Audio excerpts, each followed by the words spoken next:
So dear students, आज हम लोग समझने जा रहे हैं एकदम बेसिक से अकाउंटेंसी। क्या पढ़ने जा रहे हैं? अकाउंटेंसी।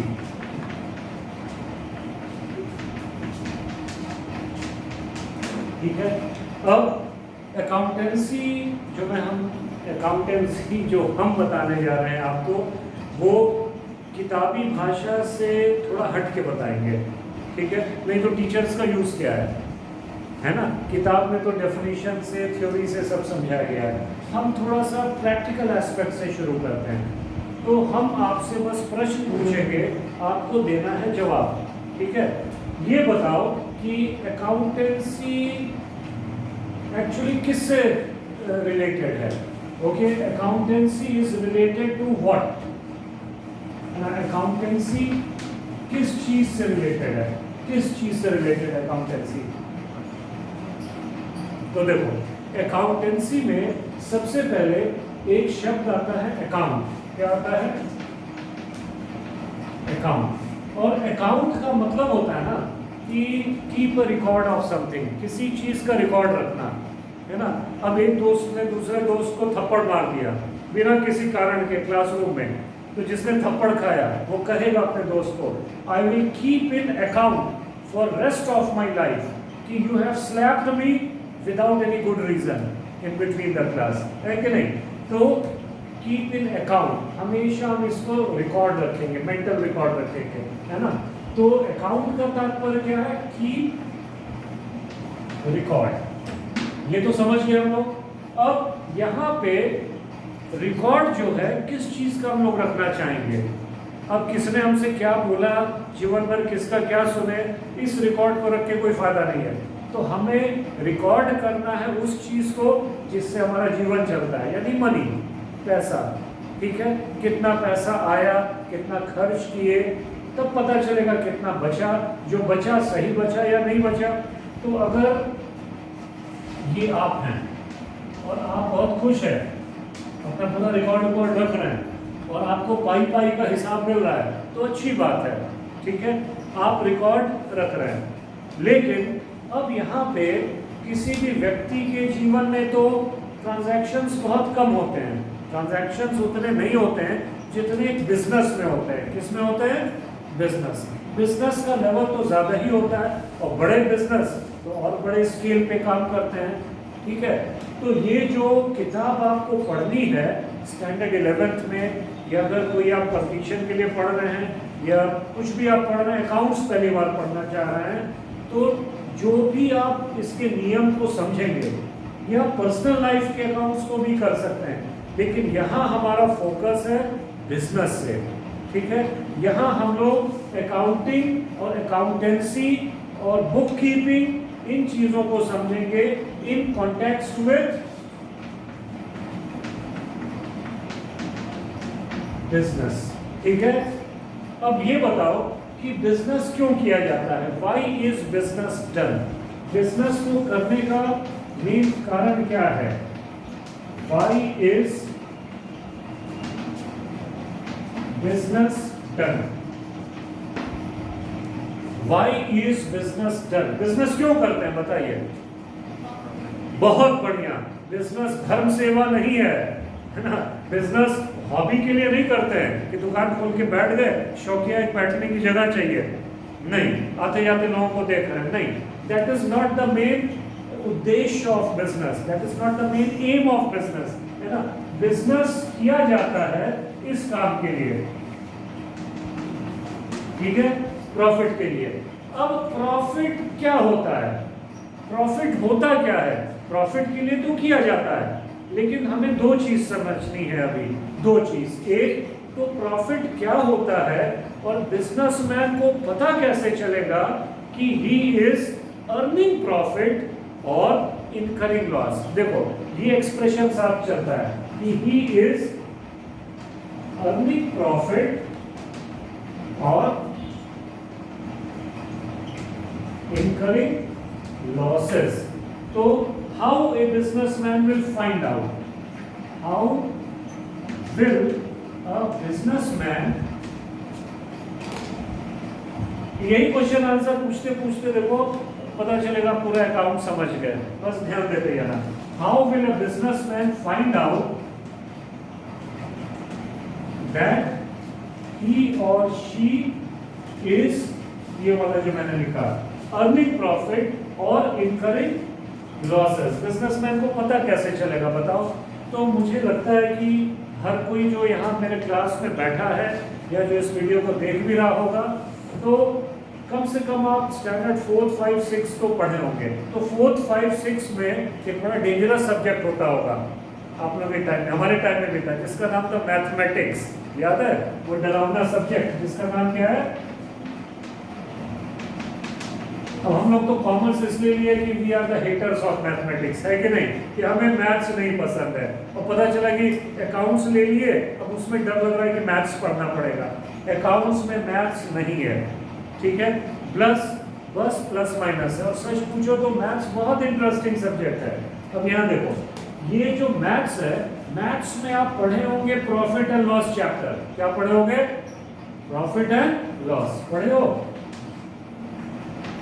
Profit and loss. तो इसमें प्रॉफिट का डेफिनेशन क्या था? प्रॉफिट का डेफिनेशन उस बुक में ऐसे समझाया गया होगा कि कोई भी चीज आप 10 रुपए में खरीदे और इस चीज को आपने बेचा 17 रुपए में, ठीक है। इस चीज को आपने बेचा कितने में?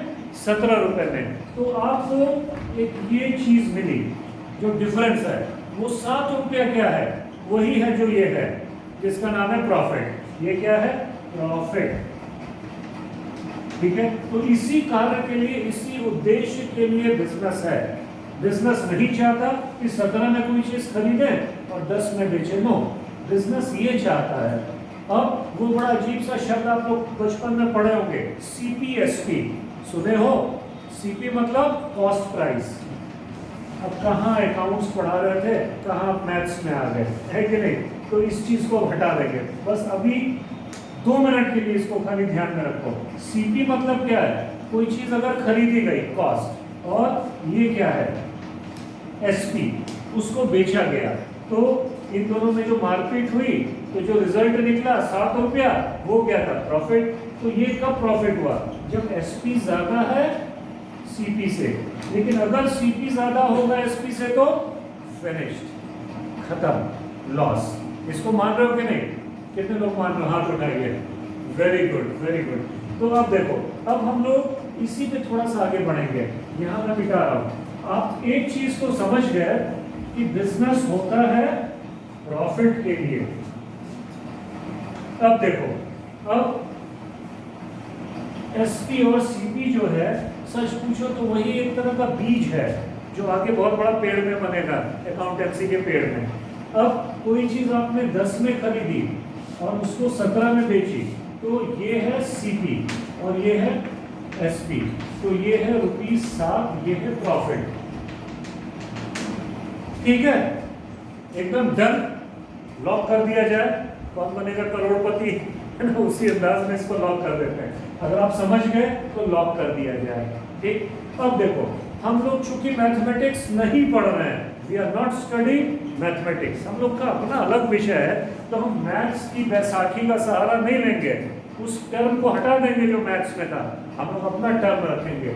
इसको हम हटा दिए, ये चलो अभी समझाने के इरादे से बस इसको ऐसे काटना है। इसको CP वर्ड का बोल के हम बोलेंगे एक्सपेंस। क्या शब्द इसके लिए रखेंगे हम? एक्सपेंस, ठीक है। ये हमारा खर्चा है और इसको हम लोग बोलेंगे इनकम। और जो डिफरेंस है उसको तो मजबूरी है, मैथ्स का वो वर्ड यहाँ रखना ही होगा, प्रॉफिट। क्या है ये? प्रॉफिट, ठीक। अब ये कोई एक ऐसा आर्टिकल होगा जो बिजनेसमैन खरीदा और बेचा, one single piece of anything. हो सकता है कि वो ये डस्टर रहा हो, या हो सकता है वो वाटर बॉटल रहा हो, कुछ भी, ठीक। अब होता क्या है कि मैं एक छोटा सा सवाल पूछ रहा हूँ कि मान लो कि आप LKG में एडमिशन आपका हुआ और आप स्टैंडर्ड 10th तक उसी स्कूल में पढ़ रहे हैं। अब इन 10 क्लासेस का जो रिपोर्ट कार्ड था ना, 10 इयर्स का, इस 10 साल का रिपोर्ट कार्ड एक साथ आपको दिया गया 10 साल बाद। तो 10 साल तक तो बड़े रिलैक्स्ड रहेंगे, मजा आएगा, नो टेंशन, नो प्रेशर, है ना? माँ बाप की भी डांट नहीं पड़ेगी, और आप प्रमोटेड करते चले जाएंगे। मान लो कि प्रमोशन मिलता चला गया, लेकिन आपको कुछ प्रोग्रेस नहीं पता चल रहा है, कोई नहीं बता रहा है, लेकिन 10 साल के बाद आपको एक कंसोलिडेटेड रिपोर्ट कार्ड मिल रहा है जिसमें 10 साल का हर सब्जेक्ट में क्या मिला क्या नहीं मिला।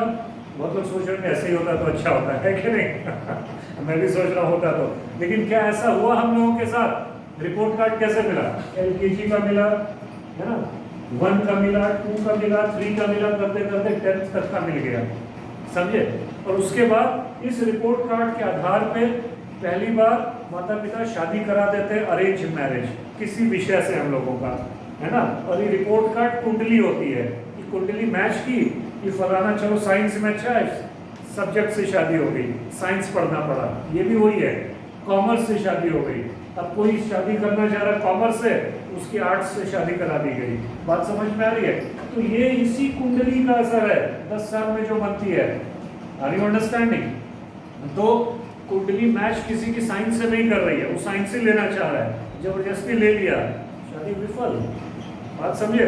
हाँ, तो खैर अब अगर आपको ये प्रोग्रेस जानना है तो आपको रिपोर्ट कार्ड हर साल का मिलता रहेगा, it will be good for you. Then you can do the comparative analysis. मान लो मैथ्स में आपको अगर कम आ रहा है, अगले साल आप इम्प्रूव करो, इंग्लिश में ज़्यादा आ रहा है, अगले साल कम मत करो उसको और आप ध्यान देके उससे और बेहतर करो या लेवल पे ले आओ, है ना।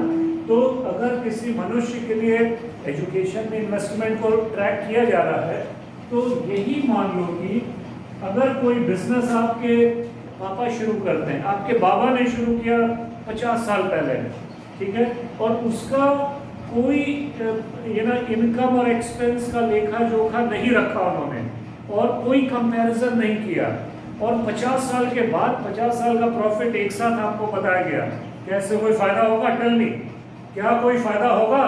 जोर से बोलो भाई, नहीं होगा। तो क्या करना होगा? अगर आपको अपना प्रोग्रेस ट्रैक करना है कि बिजनेस में क्या चल रहा है, तो आपको हर साल का प्रॉफिट और लॉस एक दूसरे से कंपेयर करना है। इस साल अगर प्रॉफिट हुआ, अगले साल लॉस हुआ, प्लस हर महीने क्या हो रहा है। तो ये जो टाइम पीरियड है ना, 1 साल के लिए बांटा जाता है, पर हमारे देश में इसको कहते हैं financial year, what we call it as financial year. तो एक साल के टाइम स्पैन में आपके बिजनेस में कितना इनकम हुआ, कितना एक्सपेंस हुआ, बस इसी को ठीक से, है ना, लिखना, इसी को ठीक से उस लिखने के बाद उससे हम लोगों को निष्कर्ष निकालना, उसको बोलते हैं एनालिसिस। तो यही तो अकाउंटेंसी है, ठीक है। बिजनेस का एक टाइम पीरियड, तो टाइम पीरियड हर साल के लिए लेंगे, 1 साल 365 दिन का होता है। 365 दिन में बहुत सी घटनाएं घटेंगी बिजनेस में, पैसे से ताल्लुक रखने वाली, है ना। क्या वो चीजें बिजनेसमैन मन में याद रख सकता है? Absolutely no. तो उस बिजनेसमैन को चीजों को लिखना होगा, और लिखने के बाद वो छांटेगा कि साल भर में कौन कौन सी चीज हमारा एक्सपेंस रहा।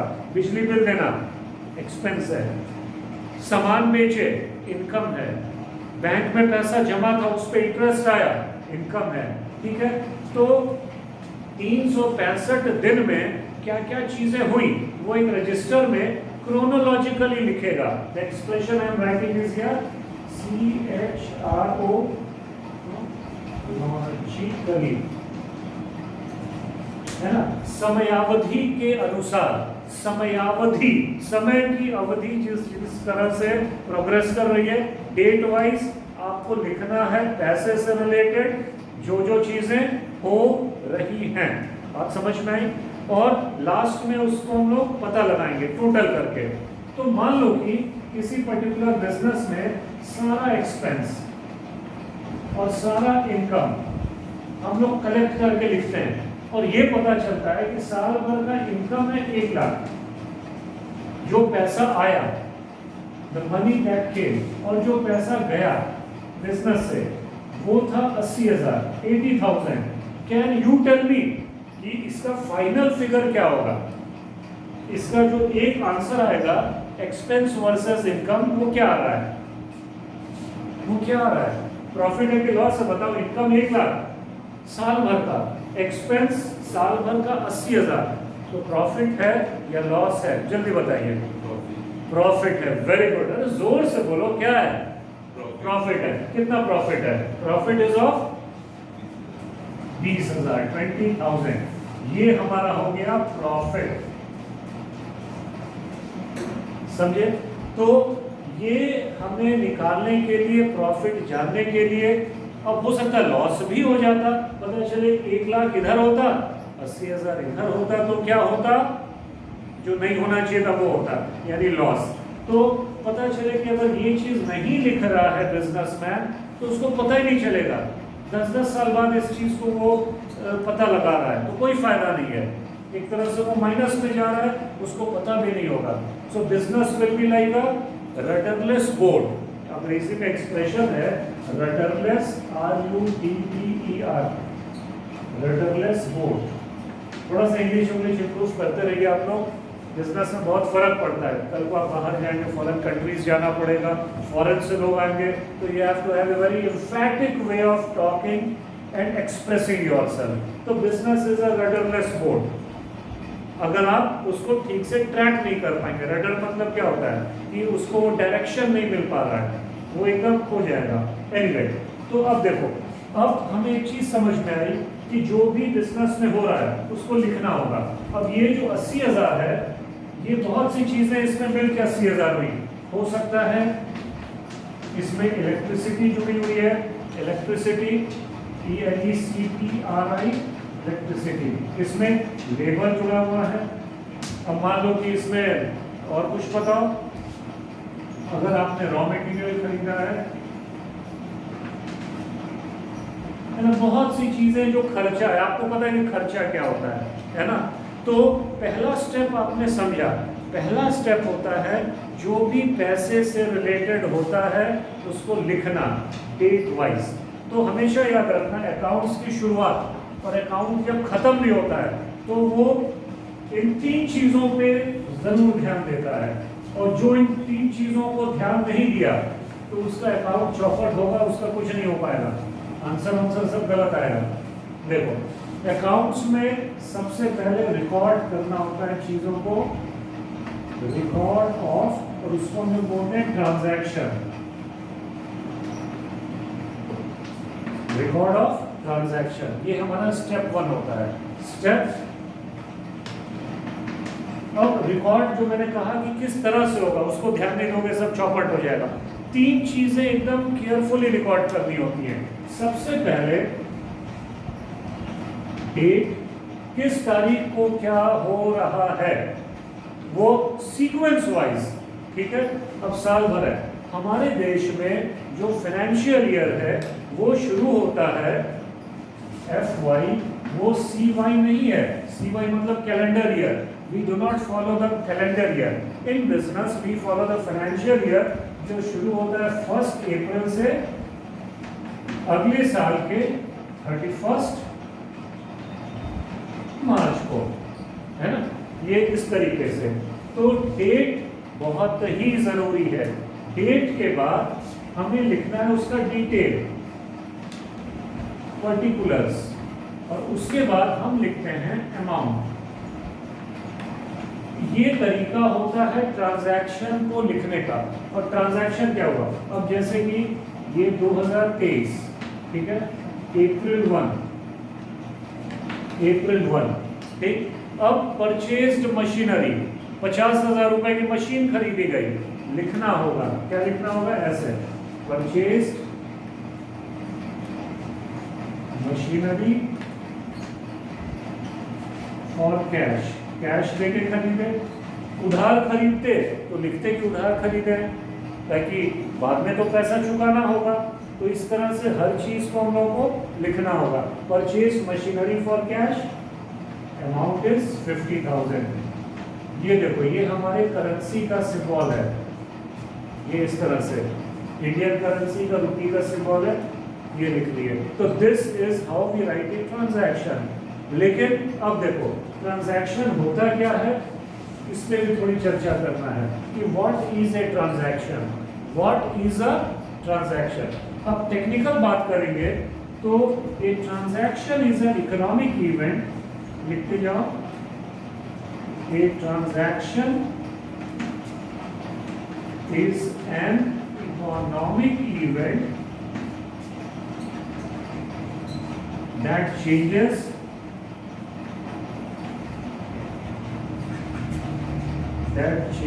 the, आज पहला क्लास है आपका, एकदम बेसिक अकाउंटेंसी का, टेंशन नहीं लेना है, ज्यादा चीजें नहीं, थोड़ा थोड़ा स्टेप बाय स्टेप चलेंगे हम लोग। तो आज बस आप देखो कि ये क्या चीज है ट्रांजैक्शन। आज आप जो सीखे एक्सपेंस इनकम, कैसे एक्सपेंस इनकम हुआ, बहुत सारे एक्सपेंसेस होंगे, ठीक से लिखना है, ब्रेन में रखने से मिस हो जाएगा।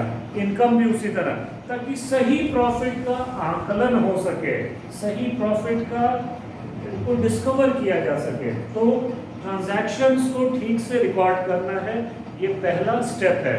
बाकी थ्योरी पे बाद में आ जाएंगे हम लोग। यहाँ देखो, a transaction is an economic event that changes the financial position of the business, position of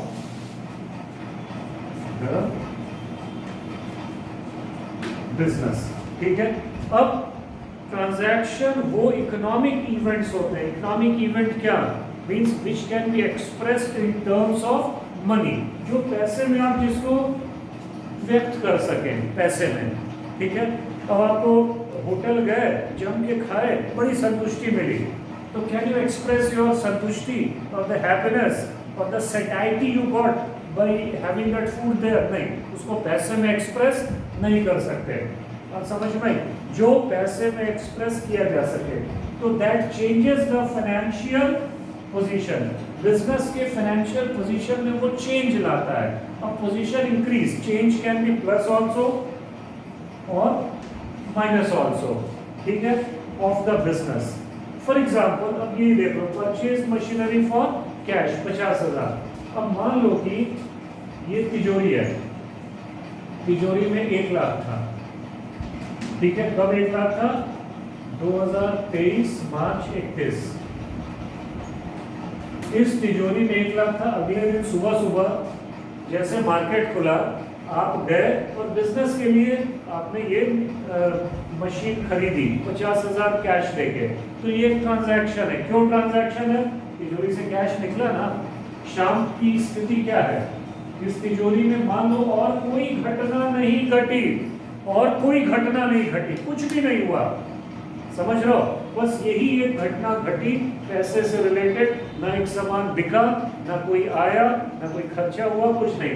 तो तिजोरी में कितना रुपया हुआ? तिजोरी में कितना रुपया हुआ? अरे ये 50,000 रुपया, ये 1 लाख था, 50,000 की मशीन अगले दिन खरीदे, तो अगले दिन की शाम को या रात को इसमें कितना होगा? 50,000 होगा। तो इसका मतलब कि ये चेंज हुआ, ये माइनस हो गया, फाइनेंशियल पोजीशन क्या हुआ? माइनस हो गया। तो ये ट्रांजैक्शन है कि नहीं है? अब अगले दिन सुबह 50,000 है। अब एज ए शॉपकीपर आपको एक फोन कॉल आया कि हम जो है आएंगे आपके यहाँ से 5 लाख रुपए का सामान खरीदेंगे। बस आपके पास फोन आया, ना वो आदमी ने आया, ना तो उसको जान रहे, कुछ नहीं। क्या वो ट्रांजैक्शन है? नहीं, क्योंकि आपको फाइनेंशियल पोजीशन तो जस का तस है। किसी के फोन पे बात कर लेने से पोजीशन नहीं ना चेंज किया। बात समझ में आ रही है? जब वो आएगा, खरीदेगा, आपको पैसा देगा या नहीं देगा वो अलग बात है, आपका पोजीशन चेंज होगा। अब इस चीज को समझो, अगर कोई दुकान पे आया, आपसे वो उधार भी खरीद के ले गया, तो पैसे आपके पास अभी नहीं आए, लेकिन बाद में जरूर आएंगे। तो अब उसको भी आपको लिखना होगा, और चूंकि वो नॉन कैश ट्रांजैक्शन है और वो भी प्रॉफिट निकालने में आपका सहायक होगा, तो इस सिस्टम को हम लोग बोलते हैं एक्रूअल सिस्टम ऑफ अकाउंटिंग। क्या बोलते हैं? एक्रूअल। कि हमको प्रॉफिट निकालने में कैश जो घटना हो रही है और जो नॉन कैश हो रही है, दोनों को लिखना होगा। यही मॉडर्न जमाने में अकाउंटेंसी का आधार है, ठीक है। तो वो सिस्टम कौन सा है? पहले वाला जो सिस्टम था पुराने जमाने में, वो कैश बेसिस था, कि केवल कैश ट्रांजैक्शन, जो कैश आ रहा है जा रहा है, उसको लिखो, उसको रिकॉर्ड करो, ठीक है। और उसका जो डिफरेंस होगा, प्रॉफिट भी कैश के रूप में आपके हाथ में होगा अगर प्रॉफिट हुआ तो। लेकिन मॉडर्न सिस्टम में हो सकता है कि आपको प्रॉफिट हुआ हो, लेकिन जितना प्रॉफिट हो उतना कैश आपके हाथ में ना हो। ये बात आप समझ रहे हैं? यस और नो? तो ऐसा सिस्टम जो उधार को भी लिखने के लिए जरूरी हो, तो उसको बोलते हैं accrual system, accrual basis of accountancy. क्या बोलते हैं? Accrual system. ये याद रहेगा। अब ये प्रश्न अगर पूछा गया कि हमारे अकाउंटेंसी का आधार क्या है, किस बेसिस पे हम अकाउंट्स को बनाते हैं, तो आपका उत्तर क्या रहेगा? Your answer should be accounts are prepared on accrual basis. Which basis? Accrual basis. ठीक है, मतलब आपने अर्न कर लिया है, एक्रू हुआ income, you have not yet received, but still it is necessary for calculation of profit. नहीं तो हर कोई यही बोलेगा तेरे पैसा ही नहीं मिला, अगले साल मिलेगा ना पैसा, और अगले साल फिर आप उसको चुपचाप रख लोगे अपने पास, टैक्स नहीं दोगे, तो तब तो हर कोई चाहेगा अगले साल पैसा दे और आप पूरा टैक्स बचा लो। Absolutely no. तो अब यहाँ तक आप समझे कि अकाउंटेंसी पहला स्टेप है रिकॉर्ड ऑफ ट्रांजैक्शंस। ट्रांजैक्शंस क्यों रिकॉर्ड करते हैं? उनमें से हम पहचानते हैं कि कौन से ट्रांजैक्शंस एक्सपेंस वाले हैं, कौन से ट्रांजैक्शंस इनकम वाले हैं, और फिर हम उसको कंपेयर करके प्रॉफिट और लॉस निकालते हैं। बात समझ में आई यहाँ तक? अब देखो, अब थोड़ा सा आगे बढ़ते हैं।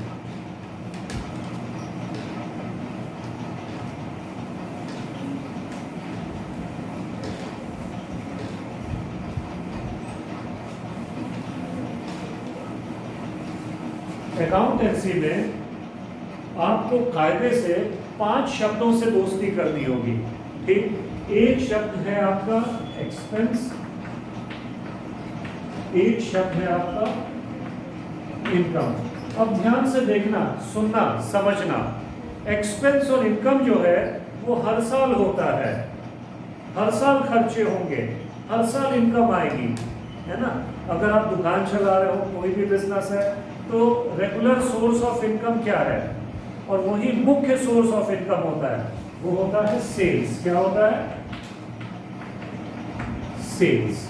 ठीक है, sales is the principal revenue producing activity in any business, that is the core activity. ठीक है, जो कोर एक्टिविटी से पैसा आता है उस मेन एक्टिविटी को क्या बोलते हैं? टेक्निकल नाम क्या है? Principal revenue producing activity. ठीक है, अब यहां देखो, और ये होता है एक्सपेंस। अब इसके अलावा आपको बिजनेस के लिए और भी चीजें चाहिए होंगी। अब मैं एक छोटी सी कहानी के रूप में समझाता हूँ। मान लो कि आप सड़क किनारे कोई सब्जी बेच रहा है, तो ये टोकरी है, ठीक है, टोकरी में आलू है। इस आलू को ये जो बेचारा सब्जी बेच रहा है बैठ के, इसने खरीदा है मान लो 1000 रुपए में। इस टोकरी में जितने आलू है उसके पास, उसने खरीदा है 1000 में। तो ये 1000 क्या है? उस व्यक्ति के लिए है एक्सपेंस। उस व्यक्ति के लिए क्या है? वो है एक्सपेंस।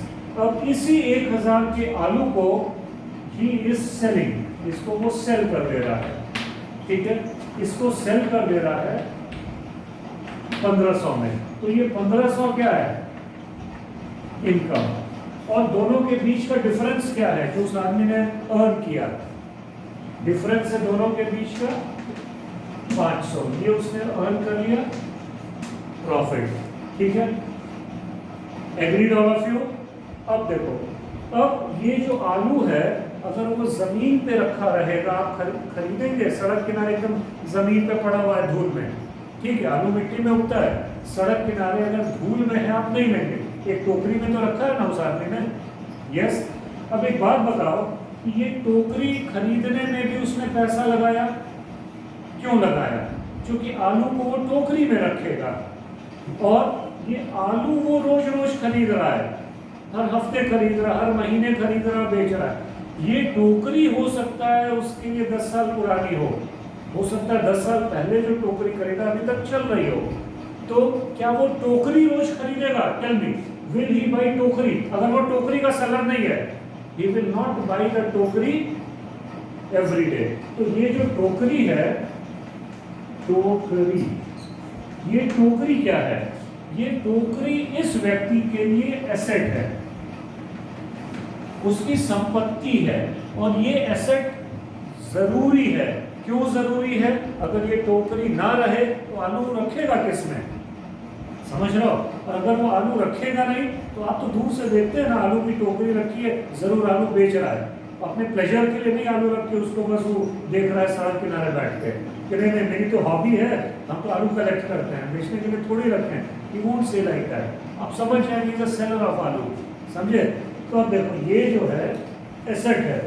अब इसमें मान लो ये टोकरी आई इसके लिए 200 रुपए में, ठीक? अब ये 200 रुपया उसके पास आया कहाँ से? टोकरी तो खरीदा होगा उसने जिसमें आलू रख रहा है।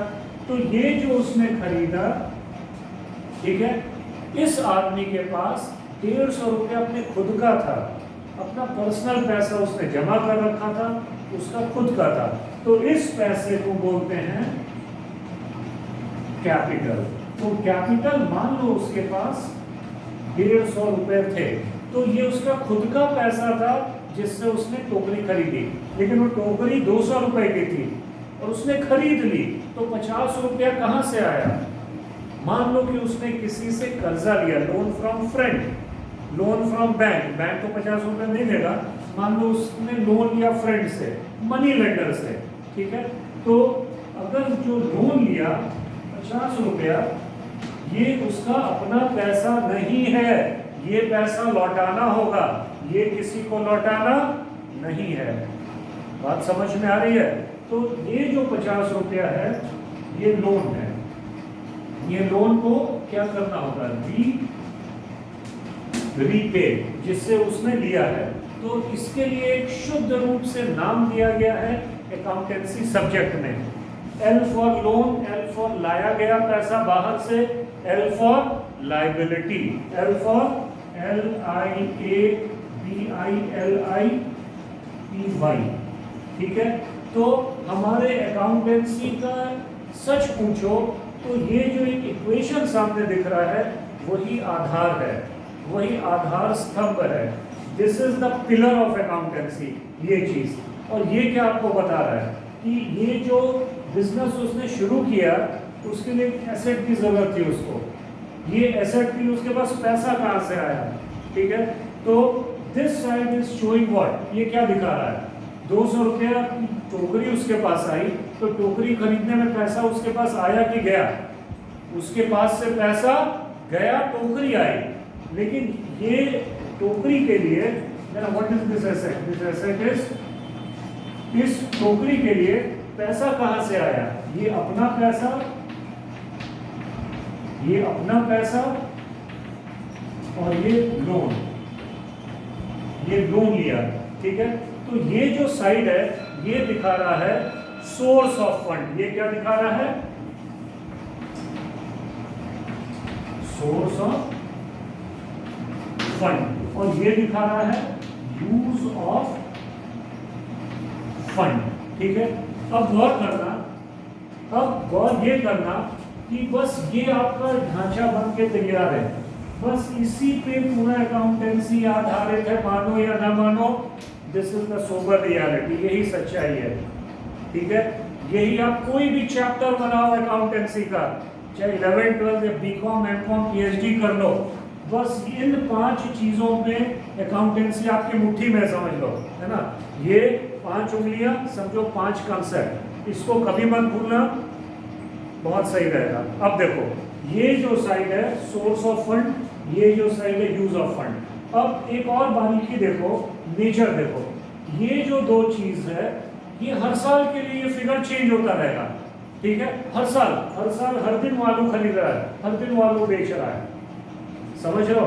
लेकिन हर दिन वो टोकरी नहीं खरीद रहा है, एक बार टोकरी खरीद लिया, हो गई टोकरी उसके साथ। अब ये टोकरी जब तक खराब नहीं होगी, हर साल यूज करते करते धीरे धीरे धीरे टोकरी कटेगी, फटेगी, मुड़ेगी, ठीक है, तो डेप्रिशिएट करती है। टेक्निकल वर्ड क्या है, ये एक्सपीरियंस करेगी डेप्रिसिएशन।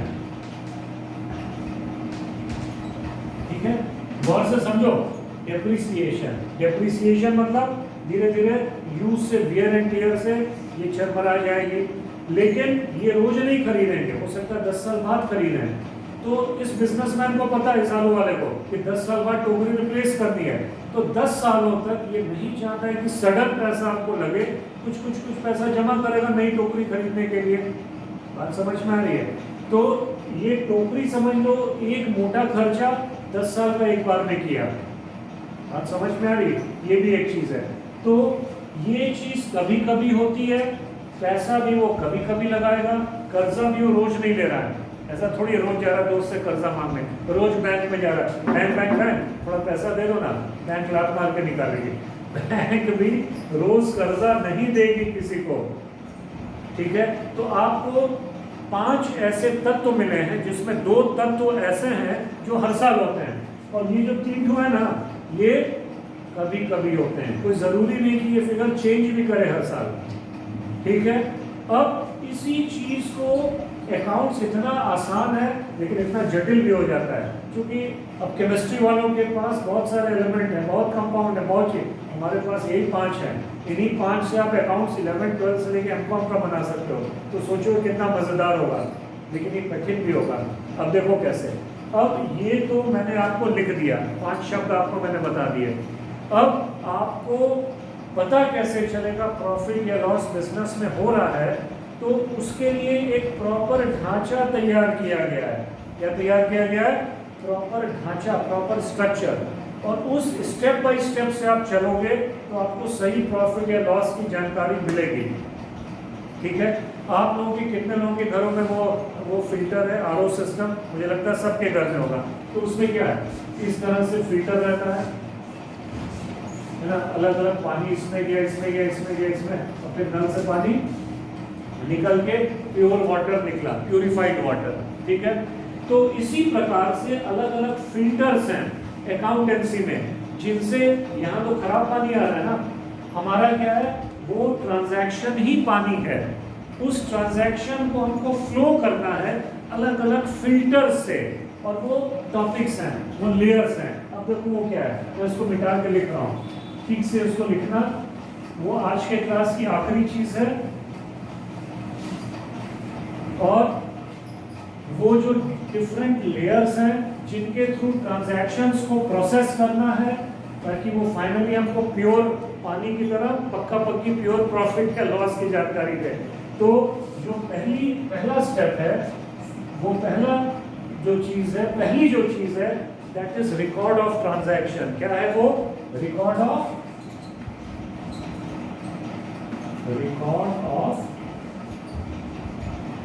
ट्रांजैक्शन। ठीक है, अब रिकॉर्ड ऑफ ट्रांजैक्शन से, इसकी मदद से हम लोग बनाते हैं जर्नल एंट्रीज। ठीक है, जर्नल, JOURNAL। जर्नल की मदद से हम लोग बनाते हैं लेजर। लेजर की मदद से हम लोग बनाते हैं, एक शब्द है ट्रायल बैलेंस। ट्रायल बैलेंस की मदद से हम लोग बनाते हैं। अब देखो, बिजनेस 2 तरह से किया जा सकता है। ठीक, मान लो ये चौक है, अगर मेरा उद्देश्य है चौक का बिजनेस करने का, तो 2 तरह से कर सकते हैं। अगर हम इस पचड़े में नहीं पड़ना चाहते हैं कि हमको चौक खुद से बनानी है, तो हम ये चौक खरीदेंगे जिन लोगों ने बनाया है उनसे, और बेचेंगे। तो इसको बोलते हैं trading concern. In business can be done either by manufacturing और ट्रेडिंग। ठीक है, मैन्युफैक्चरिंग वाले क्या करते हैं? Make and sell, make and sell. Trading वाले क्या करते हैं? बाय एंड सेल, खरीद के बेचना। ठीक है, तो जो आदमी चीजों को मैन्युफैक्चर कर रहा है, तो उसका थोड़ा सा ये जो फिल्टर है ना, ये जो प्रोसेस है, थोड़ा सा चेंज होगा। यहाँ पे एक मैन्युफैक्चरिंग अकाउंट बनाया जाएगा इन लोगों के लिए। लेकिन अगर इसमें नहीं पढ़ना है, खरीद बेच कर रहे हो, ये वाला बिजनेस है, तो आपको बनाना होगा इसके बाद ट्रेडिंग अकाउंट। तो अभी पहले आसान वाला समझ लेंगे, फिर ये भी हम बाद में बताएंगे। अभी मान के चलो कि जिस बिजनेस को हमें साधना है वो बस चीजों को खरीद रहा है और बेच रहा है, मैन्युफैक्चर नहीं कर रहा है, तो ये फिल्टर देखो ट्रेडिंग अकाउंट। फिर ट्रायल बैलेंस और ट्रेडिंग अकाउंट, ठीक है, इन दोनों की मदद से इससे बस एक डाटा निकलेगा। ट्रेडिंग अकाउंट एक पर्टिकुलर चीज देगा जो कैरी फॉरवर्ड होगा नेक्स्ट अकाउंट में, जिसका नाम है प्रॉफिट एंड लॉस अकाउंट। अब प्रॉफिट एंड लॉस अकाउंट जो है एकदम ब्लिंकर की तरह ब्लिंक करेगा, प्रॉफिट हुआ, लॉस हुआ, ये बताएगा। और ट्रायल बैलेंस में ही कुछ और डाटा है, ठीक है, और ट्रायल बैलेंस और पीएल अकाउंट का जो एक डाटा निकल के जाएगा, उससे फाइनली हम लोग बनाते हैं बैलेंस, उसका नाम है बैलेंस शीट। यहां तक क्लियर हुआ?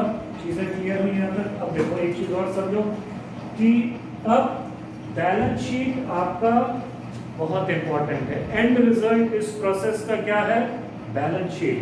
अब ट्रेडिंग और पीएल आपको इनकम और एक्सपेंस की तुलना कर रहा है। ये तुलना किस चीज में कर रहा है? It is doing the expense और इनकम, और आपको रिजल्ट देगा प्रॉफिट या लॉस की। लेकिन बिजनेस चलाने में तो आपको तो टोकरी भी चाहिए थी, आलू वाले को टोकरी चाहिए थी ना, तो उसका भी डिटेल उसको कहीं लिखना है। तो बैलेंस शीट जो है वो डिटेल देगा capital plus liability, LIBILITY is equal to assets, है कि नहीं? किसी भी चीज का, मान लो मैंने ये घड़ी पहनी, तो ये सोर्स ऑफ घड़ी क्या है? ठीक है, ये घड़ी मेरी है, मेरा एसेट है। मान लो ये घड़ी है कितने की? 100 से ज्यादा की नहीं लग रही है, ठीक है, तो ये 100 रुपए की घड़ी मैंने पहनी। अब व्हाट इज द सोर्स? आया कहां से? तो ऐसे पापा ने दी, तो सोर्स इज पापा, पापा इज इक्वल टू एसेट। बात समझ में आई? तो वो क्या है? सोर्स इज पापा and the thing is asset. तो बिजनेस में तो थोड़ा सा और क्लियर होना होगा, पर्सनल लाइफ का तो बना नहीं रहा है।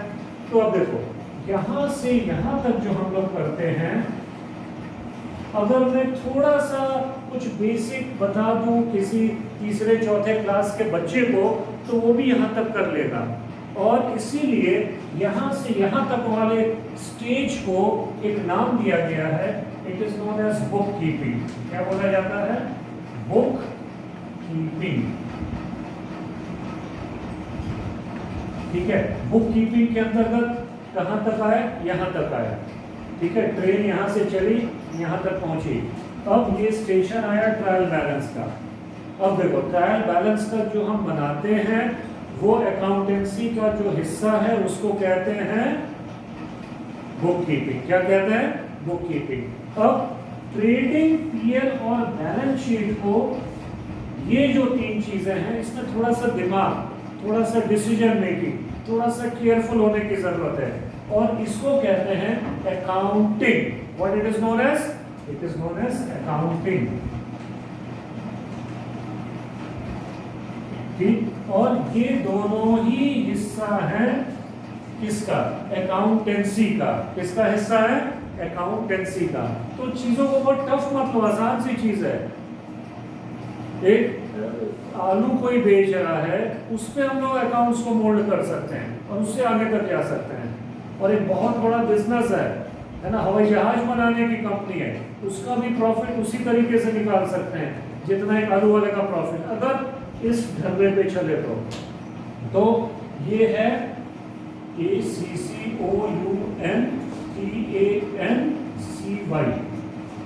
Accountancy is equal to book keeping plus accounting, ठीक है। तो अकाउंटेंसी सब्जेक्ट का नाम है, अकाउंटिंग उसका पार्ट है, अकाउंटिंग। और ये क्या है? हम लोग बोलते हैं ना सुपर सेट और सबसेट, ये है अकाउंट, ACCOUN। पता है जब हम स्कूल में थे, कॉलेज में थे, 11th-12th में, तो हम कैसे इसको दिमाग में रखते थे कि कौन बड़ा है। हम तो अक्षर गिन लेते थे, 1 2 3 4 5 6 7 8 9 10 11। अकाउंटेंसी में 11 अक्षर हैं, इसमें 10 ही होंगे। 1 2 3 4 5 6 7 8 9 10, देखो पक्का। अभी भी हमको कॉलेज का जमाने का वो याद आ गया जो हम है ना पढ़ते थे। तो अब देखो 10 एक कम हुआ तो उसके नीचे है 11। अकाउंटेंसी वो बड़ी चीज है, तो इसको बोलते हैं मेनोमोनिक टेक्निक। कौन सा technique? Mnemonic, related with how to shortcut, कुछ फनी वे में चीज़ों को याद रखना। तो आज हमने देखा कि क्या प्रोसेस है, और इसी प्रोसेस, इन्हीं स्टेजेस को हम लोग बोलते हैं अकाउंटिंग साइकिल। हीरो साइकिल मत लिख देना, इसको क्या बोलते हैं? Accounting cycle. इसका नाम क्या है? अकाउंटिंग, लिखो अकाउंटिंग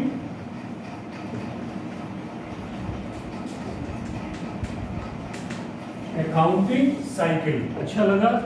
तो आज मैं ये साइकिल आप लोगों को गिफ्ट कर रहा हूँ।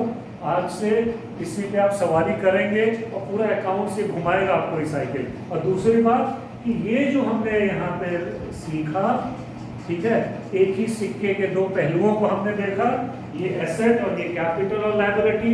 इसको हम लोग क्या बोलेंगे? ये है accounting equation. What it is?